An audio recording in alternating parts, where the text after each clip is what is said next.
Je voudrais aborder trois sujets brièvement.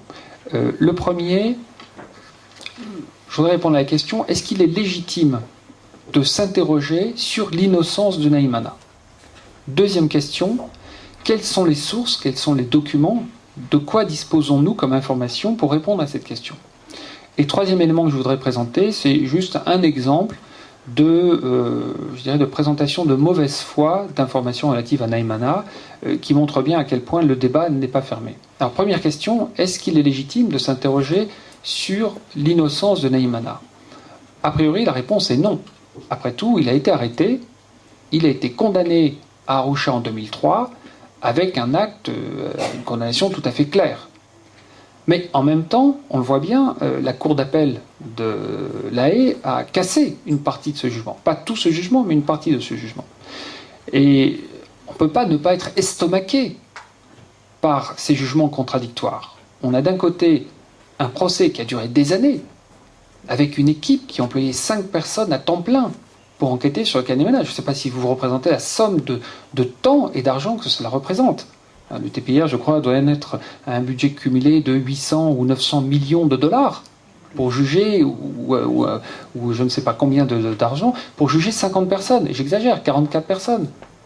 Donc c'est pas faute de moyens, c'est pas faute de temps. Et le jugement est rendu, il est cassé. Alors ça veut dire que le travail n'a pas été bien fait? Eh bien non, le travail n'a pas été bien fait.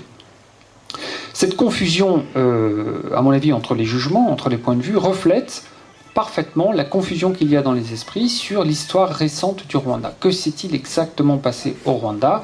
Je ne vais pas revenir dans le détail, vous savez, il y a 2 grandes thèses qui s'opposent. L'une qui est une thèse soutenue par le gouvernement actuel de Kigali.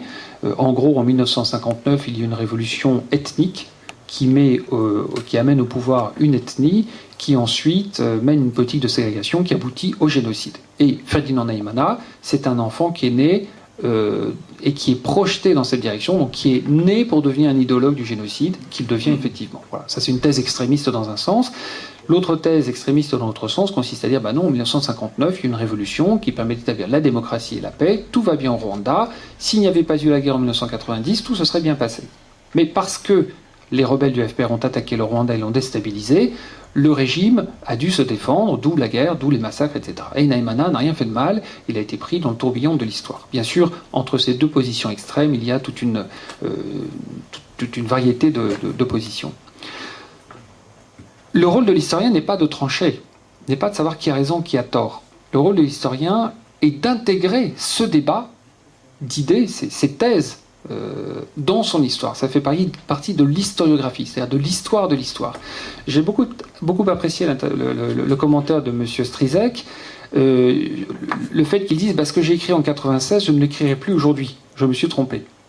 Bernard Lugan, pareil. Ce qu'il a écrit à l'époque, il ne l'écrirait plus aujourd'hui. Je dirais la même chose pour moi. Lorsque j'étais à Reporters sans frontières au tout début, comme tout le monde ne connaissant pas Naïmana, j'ai repris ce qui était dans l'air du temps, les informations qui étaient disponibles. Quelles étaient ces informations? Ça nous amène au deuxième point.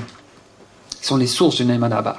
Jusqu'en 1994, Naïmana n'est pas du tout connu du grand public. Il est connu d'un cercle d'experts, d'historiens, etc. Il n'est connu du grand public qu'à partir de 1992, et encore d'un public assez restreint, à propos de l'affaire du Bugesera. Et à partir de 1994, parce que différentes ONG, Survie et d'autres encore, répandent des informations en expliquant c'est le directeur de RTLM, c'est lui l'organisateur de la propagande du génocide. Okay.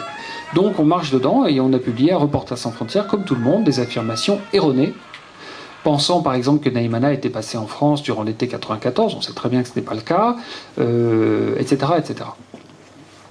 Donc nous avons tous fait ces erreurs, et je pense que ça fait partie de l'histoire de la biographie de Naïmana, que cet itinéraire des observateurs extérieurs qui constatent avec le temps qu'ils se sont trompés et qui révisent leur jugement.